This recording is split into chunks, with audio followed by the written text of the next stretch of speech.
Alright guys, so today we're going to go over 11.4 and a little bit of 11.3, and what we're going over is solving systems by elimination. So we already know solving systems by graphing, solving systems by substitution, and today we're going to learn what elimination is. So let me start by first reading the steps for solving by elimination.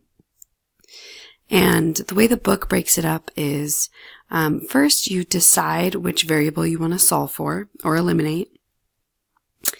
Number 2 is to multiply one or both equations by a constant so that you have opposite coefficients.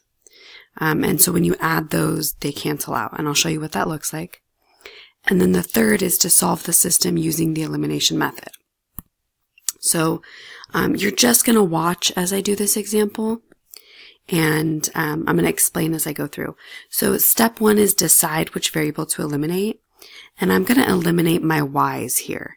And the reason I'm choosing my y's are because I have one positive 3y and one negative 2y, and you're going to want to get opposite signs. Specifically, you want opposite coefficients, meaning I want like a positive 3 and a negative 3. Well, that's not what I have here. So that's where step 2 comes into play. And it says multiply one or both equations by a constant so that adding or subtracting the equations will eliminate a variable. So I know that 2 and 3 both go into 6. So if I multiply this top equation by a 2, and I multiply this bottom equation by a 3, I will get opposite coefficients. And let me show you, okay? So 2 times 2x is 4x. 2 times 3y is 6y. And 2 times that negative 1 is negative 2. Now distributing this 3, 15x minus 6y equals negative 36. And now I have positive 6y and negative 6y. So I'm going to add straight down. So 4x and 15x is 19x. 6y and negative 6y eliminate, which is why this is called elimination method. And then negative 2 and a negative 36 is a negative 38. And now when I solve and I divide by 19, I get that x equals negative 2. And just like in the substitution method, I'm going to take that x and plug it back into one of my original equations. So I'm going to choose this top equation right here and plug it in there. So I'm going to have 2x plus 3y equals negative 1. And we just found, remember, x equals negative 2. So if I plug that in, I'm going to get negative 4 plus 3y equals negative 1. Add 4. And I get 3y equals 3. Divide, so y equals 1.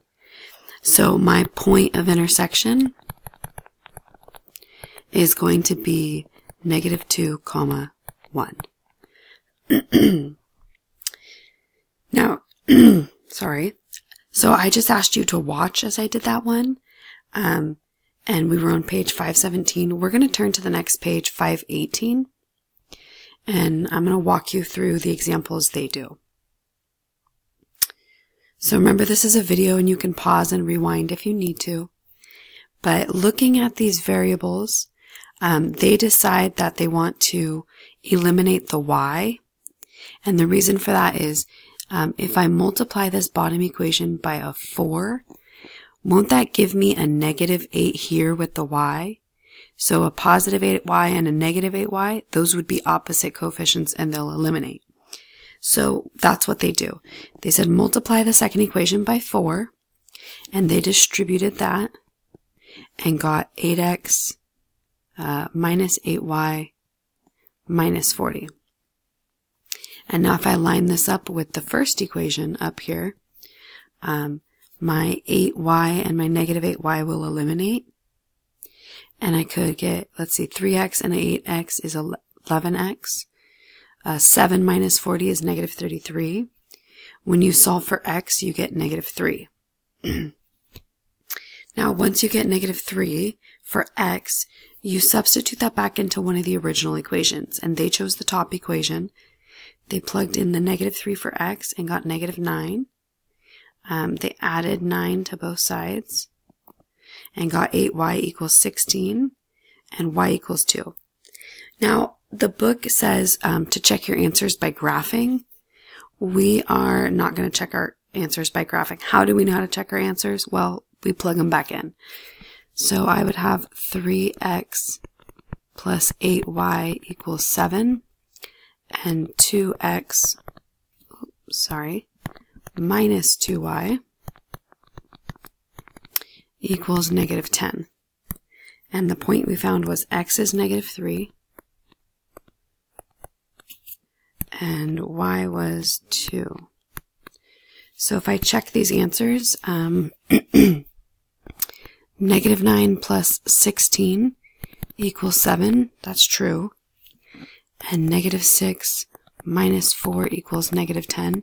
That's also true. So we checked our answer and we know that our point of intersection is negative 3, 2. So I'm going to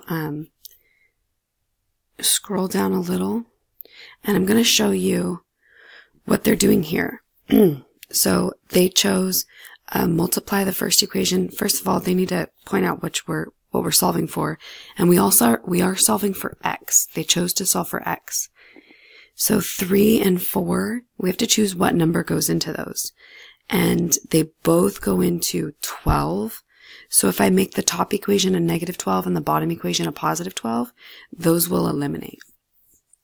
So I have to multiply the top equation by a 4 and the second equation by a 3. So let's do that here, 4 and 3. And distributing this, I get negative 12x. What is that? Plus 8y equals 16. Distributing the 3, let's see, 12x minus 39y equals 15. And then they plug them in here, and they have, let's see, 8y, 16, negative 39, and 15. And we eliminate our x's, and we get negative 31 and positive 31. So solving for y, I divide by negative 31, and so I get, oops, I didn't fill this in right here, but I get y equals negative 1. So y equals negative 1, and then this example actually continues on the next page, so let's go to page 519. So remember, y equals negative 1. So y equals negative 1.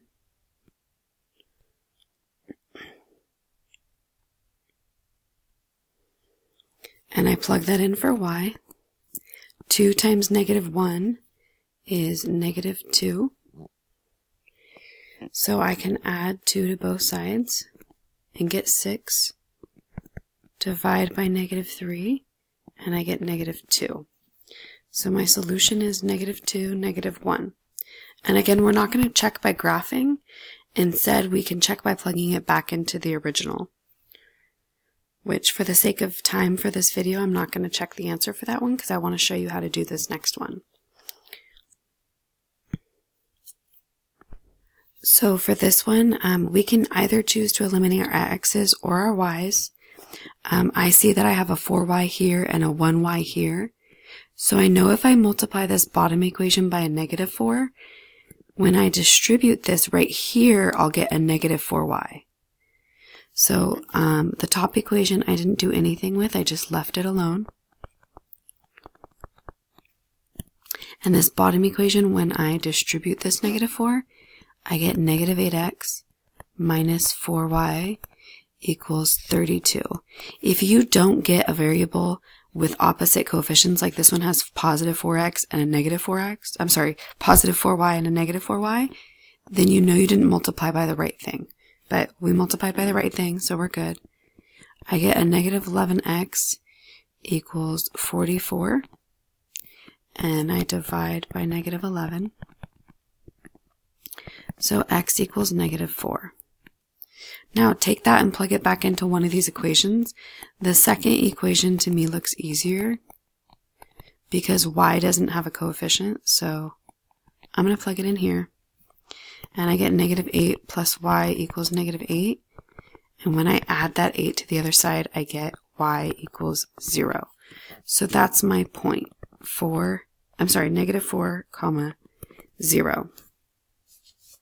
So again, pause if you need to, but we are going to go on to page 506. Again, that's 11.3, 506, example 2. And I want to show you what they have going on here. So they have opposite coefficients. You see how this is a negative 4x and a positive 4x? So when I add these, they eliminate, and I get 0. The negative 2y and the positive 2y eliminate, and I get 0. The 4 and the negative 4 eliminate, and I get 0.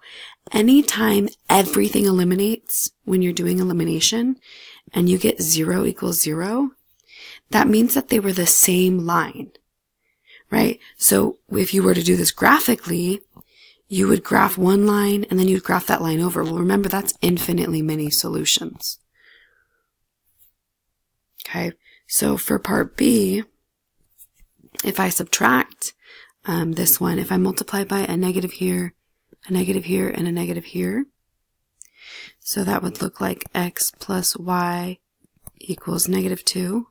The bottom one I distribute the negative, so it's negative, negative, and a negative there.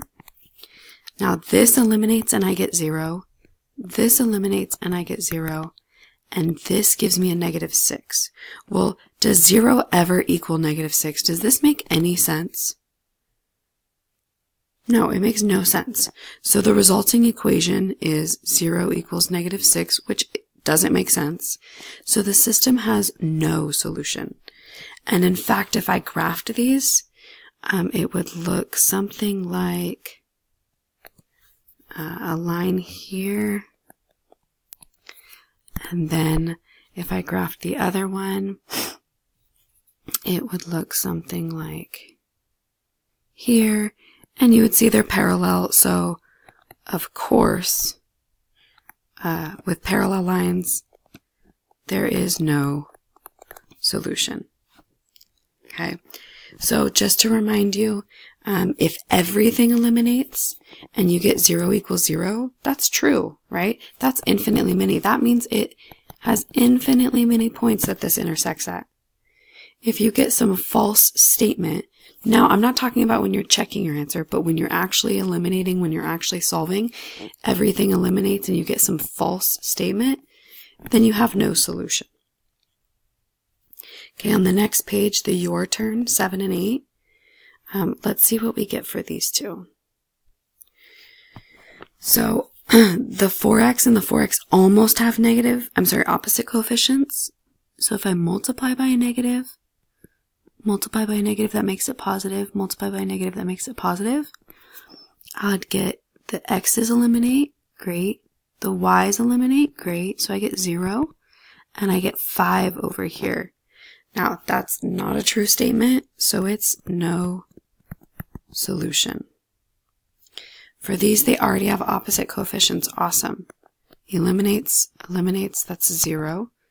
Eliminates, that's 0. When 0 equals 0, that's always true, right? So my solution is infinitely many. Alright guys, remember this is a video, so if you need to go back and listen to a part of it, go ahead, rewind, do what you need to, or raise your hand and ask questions. That's what we're here for. Alright, good luck.